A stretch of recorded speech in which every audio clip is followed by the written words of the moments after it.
اعوذ باللہ من الشیطان الرجیم بسم اللہ الرحمن الرحیم وَإِذَا قِيلَ لَهُمُ اتَّبِعُوا مَا أَنزَلَ اللَّهُ قَالُوا بَلْ نَتَّبِعُ مَا وَجَدْنَا عَلَيْهِ آبَاءَنَا۔ پچھلی آیت میں کل بات چل رہی تھی کہ اللہ تعالیٰ کفار مشرکین کے سامنے یہ باتیں رکھ رہے تھے کہ کیا تم لوگ دیکھتے نہیں ہو کہ ہم نے آسمان کو اور زمین کو ساری چیزوں کو ہم نے تمہارے لیے مسخر کر دیا ہے، ساری کی ساری چیزیں جو ہیں تمہارے کام میں لگے ہوئے ہیں، اور ہم نے تمہارے اوپر جو ہے ظاہری بھی اور باطنی بھی دونوں نعمتیں جو ہیں تمہارے اوپر خوب ہم نے نچھاور کر دیا، خوب دیا ہے۔ اس کے باوجود بھی کچھ لوگ ایسے ہیں جو اللہ کے معاملے میں بغیر علم کے جو ہے بحث و مباحثہ کرتے ہیں، حالانکہ ان کے پاس نہ ہدایت کی کتاب ہے اور نہ روشن کتاب ہے۔ تو جب ان سے کہا جاتا تھا کہ وَإِذَا قِيلَ لَهُمُ اتَّبِعُوا، کہ جب اللہ تعالیٰ اپنے نبی صلی اللہ علیہ وسلم سے کہہ رہے ہیں کہ جب ان سے کہیے کہ اگر کہ یہ لوگ جس کی پیروی کرتے ہیں تو جو چیز اللہ نے ان کے اوپر نازل کیا ہے اس چیز کے اوپر کیوں نہیں چلتے، یعنی جو چیز اللہ نے نازل کیا ہے، ساری چیزوں کو پیدا کرنے والا اللہ ہے، پھر بھی یہ لوگ اللہ پر کیا ہے ایمان نہیں لاتے ہیں، اللہ کی پیروی نہیں کرتے ہیں۔ بلکہ وہ لوگ کیا کہتے تھے کہ قالوا بل نتبع ما وجدنا علیہ آباءنا، بلکہ وہ لوگ یہ کہتے تھے کہ ہم نے اپنے باپ داداؤں کو جو ہے ایسے ہی کرتے ہوا دیکھا ہے، کرتے ہوئے ہم نے پایا ہے، تو جس کی وجہ سے ہم ان کا دیکھا دیکھی کیا کر رہے ہیں، وہ ایسا ہی کر رہے ہیں۔ جیسے کہتے ہیں نا کہ معاشرے میں ایک رسم رواج بن گیا ہے، اب جو رسم بن گیا اس کو لے کے ہم لوگ چل رہے ہیں، کہتے ہیں کہ ایک رسم بن گیا ہے تو اسی پر ہم لوگ بھی کیا کر رہے ہیں، عمل کر رہے ہیں۔ تو کفار مشرکین بھی یہی کہتے تھے کہ ہم نے اپنے باپ دادا کو ایسے ہی کرتے دیکھا ہے تو ہم بھی کیا کر رہے ہیں، ایسے ہی کر رہے ہیں۔ اب اللہ تعالیٰ کہہ رہے ہیں کہ ان سے پوچھیے کہ اولو کان الشیطان یدعوہم، کہ کیا ان کے شیطان جو ہے ان کے باپ داداؤں کو خطرناک عذاب کی طرف یعنی جہنم کی طرف لے کے جاتے تھے، تو الی عذاب السعیر، تو کیا یہ لوگ بھی ان کے پیچھے پیچھے یہ لوگ جائیں گے؟ یعنی جس طرح شیطان ان کو جو ہے غلط راستے کی طرف لے جایا کرتے تھے، شیطان کی جو یہ لوگ پیروی کرتے تھے، اور شیطان جو ہے ان کو خطرناک سمجھیے کہ دھاکتا ہوا آگ یعنی کہ جہنم کی طرف لے کے جا رہے ہیں، تو کیا یہ لوگ بھی ان کے پیچھے پیچھے جائیں گے؟ یہ کہنے کا مطلب ہے۔ اور آگے فرمائے کہ وَمَن يُسْلِمْ وَجْهَهُ إِلَى اللَّهِ، اور جو شخص بھی جو ہے فرما بردار بن کر اللہ کی طرف رخ کیا ہو۔ کیا مطلب؟ جو شخص بھی ایمان لایا ہو، اسلام میں داخل ہو گیا ہو، اور ایک سچے ایمان کے ساتھ عقیدت کے ساتھ جو ایک اللہ کو مانا ہو، ایک اللہ کی طرف جو رخ کیا ہو، اور وَهُوَ مُحْسِنٌ، اور وہ یہ کہ نیک عمل بھی کرتے رہا ہو، یعنی کہ ایمان لانے کے بعد کیا ہے، نیک عمل بھی کرنا ہوگا۔ تو اللہ تعالیٰ ان کے لیے کہہ رہے ہیں کہ فَقَدِ اسْتَمْسَكَ بِالْعُرْوَةِ الْوُثْقَىٰ، تو یقیناً اس نے بہت ہی ہمت والا کام کیا ہے۔ کیا ہے؟ بہت ہی ہمت والا کام کیا ہے۔ اس آیت کا سمجھیے کہ سب سے آسان ترجمہ یہ ہے کہ جو شخص بھی ایمان لایا، اسلام میں داخل ہو گیا، داخل ہونے کے بعد اس نے یہ سمجھا کہ بھائی اس دنیا کے اندر جو کچھ بھی کرنے والا ہے وہ کون ہے؟ اللہ ہے، ہمیں ٹینشن لینے کی ضرورت نہیں ہے، ہم ایک اللہ پر ایمان لائے ہیں، اور جو اسلام جس چیز سے منع کرتا ہے اس سے ہم رکیں گے، اور جس چیز کی اجازت دیتا ہے وہ کیا ہے، کریں گے، اور اپنے توحید پر جمے رہیں گے، اپنا عقیدہ جو بالکل صحیح رکھیں گے، اور وہ یہ کہ نیک عمل بھی کرتا ہو۔ تو اس کے ساتھ ساتھ یہ ہے کہ اللہ تعالیٰ کہہ رہے ہیں کہ انہوں نے ایسا کام کیا ہے جیسے کہ انہوں نے اپنے ہاتھ میں جو ایک مضبوط رسی کو تھام لیا ہو تاکہ وہ نیچے گرے نہیں۔ کیا ہے؟ نیچے گرے نہیں۔ کیا مطلب کہ اگر اس نے سچی طریقے سے یعنی کہ دل سے اسلام قبول کیا ہو اور بالکل سمجھیے کہ سیدھا راستہ پر چلے، تو امید ہے کہ وہ جو ہے کہیں راستے سے بھٹکے گا نہیں، وہ غلط راستے کی طرف جائے گا نہیں۔ جیسے کچھ لوگ ہوتے ہیں کہ جو ہے وسیم رضوی کا تو یہی حال ہوا تھا نا، تو اس نے جو ہے دھیرے دھیرے دیکھا دوسرے غیر مذاہب کے لوگوں کو، تو دھیرے دھیرے وہ جو ہے کیا ہوا، جو ہے اسلام سے کہاں چلا گیا، غیر مسلم میں جو داخل ہو گیا، جو ہے اپنا دھرم جو ہے تبدیل کر لیا۔ تو اس کو جو ہے اپنے آپ کو بچانے کے لیے کیا کرنا ہوگا، اپنا عقیدہ جو ہے صحیح کرنا ہوگا، سچے دل سے جو ہے اللہ پر ایمان لانا ہوگا، اور نیک اعمال جو بھی کریں اس پر جو ہے سمجھیے کہ یہ رہے کہ اللہ تعالی ہمارے اعمال کو جو ہے قبول بھی فرمائے۔ صرف جو ہے نماز ادا کر لینے سے اور جو ہے سو ہم یہ سمجھیں کہ ہم نے نماز ادا کر لی، ہمارے پر جو ذمہ داری تھی وہ ختم ہو گئی، تو فرض تو ساقط ہو گیا، لیکن نماز اگر اچھی نہیں ہوگی تو پھر جو ہے پھر وہ نماز قبول نہیں ہو پائے گی، ہے کہ نہیں؟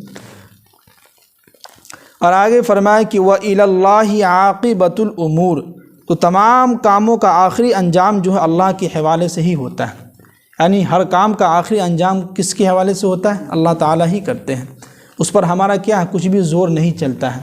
ہم چاہتے بھی ہیں، ہم چاہ کے بھی جو وہ کام ہو جاتا ہے کبھی کبھی، اور ہم نہ چاہ کے بھی جو وہ کام جو ہے بالکل اس کا جو الٹا ہو جاتا ہے۔ تو سارا چیزوں پر کس کا زور چل رہا ہے؟ ایک اللہ کا چل رہا ہے۔ جیسے کہ آج جو ہے سمجھیے کہ بچوں کو آپ کے بچوں کو جو ہے تعلیم دے رہے تھے، اس میں ایک بہت اچھی بات نکلی ہم کو، جو سمجھ میں آیا وہ یہ کہ اس میں لکھا تھا کہ ہم نے اللہ تعالیٰ نے اس دنیا کو بہت خوبصورت بنایا ہے۔ کیا ہے؟ بہت خوبصورت بنایا ہے، اور اس دنیا کے اندر ہم ہر ایک انسان چاہتا ہے کہ ہر چیز وہ اچھا رہے، چاہتے ہیں کہ نہیں؟ لیکن اللہ تعالیٰ اس کو کبھی الٹا کر دیتے ہیں۔ کیا ہوتا ہے؟ ہر آدمی چاہتا ہے کہ ہماری زندگی میں کیا ہو؟ مصیبتیں نہیں آئیں، لیکن آ رہی ہے کہ نہیں؟ اس پر ہمارا زور چل رہا ہے۔ کس کا زور چل رہا ہے؟ ایک اللہ کا زور چل رہا ہے۔ ہم میں سے کوئی بھی انسان نہیں چاہتا کہ کوئی انسان غریب ہو، ہے کہ نہیں؟ سب چاہتا ہے کہ اچھا سا اچھا گھر ہو ہمارا، اور خوب پیسے جیب میں ہو، لیکن یہ کس کے ہاتھ میں ہے؟ اللہ کے ہاتھ میں ہے۔ تو اس میں بہت اچھی بات ہم کو سمجھ میں آئی کہ اس دنیا کے اندر اللہ تعالیٰ کے علاوہ کسی کا جو ہے زور نہیں چلتا ہے۔ واقعی میں اللہ نے دنیا کو بہت خوبصورت بنایا ہے، بہت خوبصورت بنایا ہے، لیکن اس میں ہمارا کوئی زور نہیں چلنے والا ہے۔ اللہ تعالیٰ جو چاہے گا وہی ہوگا۔ آگے فرمائے کہ ومن کفر، کہ اے نبی صلی اللہ علیہ وسلم، جو شخص جو ہے کفر کو اپنا لیا، جو لوگ کافر ہیں، تو فلا يحزنک کفرہ، تو آپ ان کے کافر ہونے کو اپنے دل پر مت لیجیے۔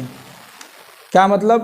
جیسے کہ مان لیجیے کہ ایک شخص ہے جو گناہ کا کام کر رہا ہے، مان لیجیے کل جو وہاں ڈی جے بج رہا تھا، مان لیجیے ہم کسی کی برائی نہیں کر رہے ہیں، ہاں تو پھر جو لوگ الٹے اس کے جو ہے ریئیکشن ہو جاتا ہے۔ مان لیجیے کہیں پہ برائی ہو رہا تھا، لیکن ہم لوگ اس کو منع کرنے کے لیے نہیں گئے۔ کیا ہے؟ منع کرنے کے لیے گئے نہیں۔ اب یہاں بیٹھ کے گھر پہ بیٹھ کے ایک جگہ مل کے سب لوگ جو ہے بحث و مباحثہ کر رہے ہیں، ٹینشن میں آ رہے ہیں کہ کیسے ہو گیا، ہم لوگ کو کھانا کھلا دیا، پھر جو ہے بجا رہا ہے۔ تو ہمیں ٹینشن لینے کی ضرورت نہیں ہے۔ جب اتنی ہی فکر ہے تو آپ کے اندر ہمت ہے تو جائیے 10 لوگ جا کے منع کیجئے، مان گئے تو ٹھیک ہے، نہیں تو فلا يحزنک کفرہ، ہمیں ٹینشن لینے کی کوئی ضرورت نہیں ہے۔ اللہ کے نبی صلی اللہ علیہ وسلم ایسے ہی پرہن محسوس کرتے تھے، تو اللہ کے نبی کو اللہ تعالیٰ دلاسا دے رہے ہیں کہ گھبرائیے نہیں، جو لوگ کافر ہو چکے ہیں ہونے دیجئے، ان کا ٹینشن آپ کو لینے کی ضرورت نہیں ہے۔ آپ کی جو ذمہ داری تھی وہ یہ کہ آپ نے ان کو جا کے بتلا دیا، ایمان کی دعوت دے دیا، مسجد میں آنے کی دعوت دے دیا، بات ختم۔ پھر ہم کو ٹینشن لینے کی ضرورت ہی نہیں ہے، اس کے بارے میں کہیں پہ بولنے کی ہمیں ضرورت ہی نہیں ہے۔ اگر بولیں گے تو سمجھیں کہ یہ غیبت ہو جائے گی۔ کیا ہو جائے گا؟ غیبت ہو جائے گی۔ غیبت الگ ہے، اور غیبت کے بارے میں قرآن نے جو ہے 26ویں یا 28ویں پارے میں کہا کہ جو شخص اگر غیبت کرتا ہے تو سمجھیے کہ وہ اپنا بھائی کا مردار گوشت جو ہے، مرا ہوا جو اپنے بھائی کا مردار گوشت کھا رہا ہے۔ اس سے بھاری جو گناہ کیا ہو سکتا ہے سمجھیے۔ تو ہمیں غیبت نہیں کرنا ہے، بس 10 لوگ مل کے جا کے ان کو منع کر دیں، مان گیا تو ٹھیک ہے، تو فلا يحزنک کفرہ، ہمیں جو اس کو ٹینشن لینے کی ضرورت نہیں، چپ چاپ جا کے سو جائیں، بس بات ختم۔ اب آگے فرمائیں کہ الینا مرجعہم، اور آخر میں تو یہی ہوگا کہ وہ لوگ ہمارے ہی پاس کیا ہے؟ لوٹ کر آئے گا۔ اگر کوئی لوگ مان لیجیے وہ رات بھر انہوں نے مستی کیا، صبح پھر جو ہے کیا کرے گا؟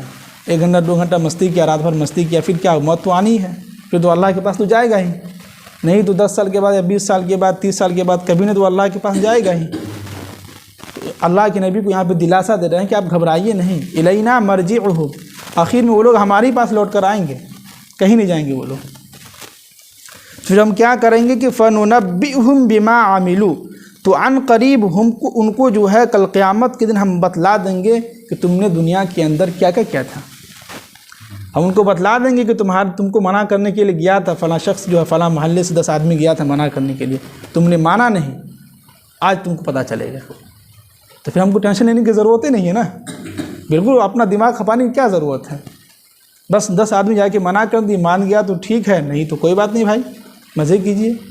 آگے فرمائیں کہ ان اللہ علیم بذات الصدور، بے شک اللہ تعالیٰ دلوں کے اندر جو چھپی ہوئی باتیں ہیں اس کو بھی اللہ تعالیٰ کیا ہے؟ جانتے ہیں۔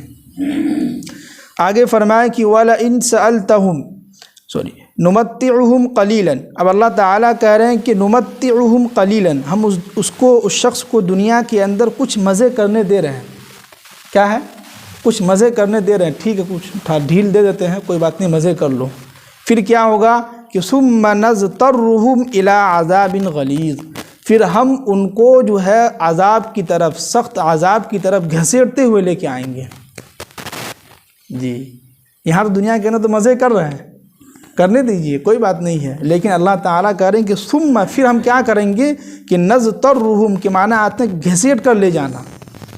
جیسے کہ ہوتا ہے نا کہ کئی بچوں کو ہم بلاتے ہیں، نہیں آتا ہے تو 4-5 بچے جو اس کو جو ہے کھینچ کے لاتے ہیں، پھر بھی نہیں آتا تو گھسیٹتے ہوئے لے کے آتا ہے۔ وہی اللہ تعالیٰ کیا کریں گے، ان سب کو جو ہے گھسیٹتے ہوئے جہنم کی طرف جو ہے فرشتوں کے ذریعے سے لے کے جا کے ڈال دیں گے جہنم۔ اب آگے کہہ رہے ہیں کہ اللہ تعالیٰ اپنے نبی سے کہ وَلَئِن سَأَلْتَهُمْ، کہ آپ ان لوگوں سے پوچھئے کہ من خلق السماوات والارض، کہ اس آسمان کو اور زمین کو کس نے پیدا کیا؟ تو کافی لوگ کیا کہتے تھے کہ لَيَقُولُنَّ اللَّهُ، ضرور بھی ضرور اللہ ہی نے پیدا کیا ہے، مانتے تھے کہ زمین و آسمان کو کس نے پیدا کیا ہے؟ اللہ۔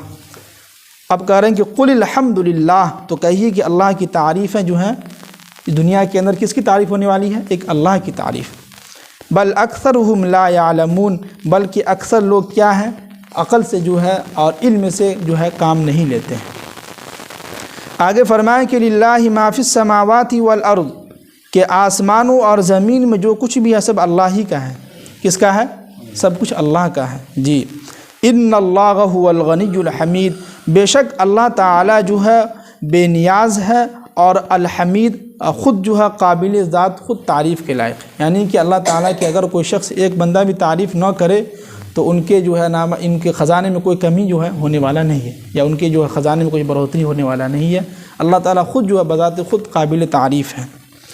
اب آگے اللہ تعالیٰ بہت ہی اہم بات کر رہے ہیں کہ وَلَوْ أَنَّ مَا فِي الْأَرْضِ مِنْ شَجَرَةٍ، اگر اس سرزمین کے اوپر من شجرۃ، جتنے بھی درخت ہیں، اقلام، سب کو قلم بنا لیا جائے۔